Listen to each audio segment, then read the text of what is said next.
चव्हाण साहेब, आदरणीय बावनकुळे साहेब, आदरणीय कल्याण शेट्टी साहेब,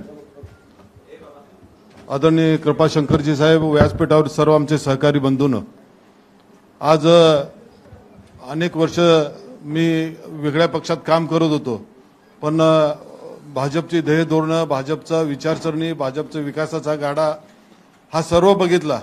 सर्व आम्ही आमच्या कार्यकर्त्यांनी सांगितलं की आपण भाजपमध्ये आपण प्रवेश करू. आदरणीय सचिनदादांच्या नेतृत्वाखाली आदरणीय पालकमंत्री जयकुमार गोरे साहेब आणि महाराष्ट्राचे मुख्यमंत्री आदरणीय देवेंद्रजी फडणवीस साहेब यांच्या नेतृत्वाखाली मला काम करायला आवडेल आणि चांगल्या पद्धतीने प्रामाणिकपणे काम करेन.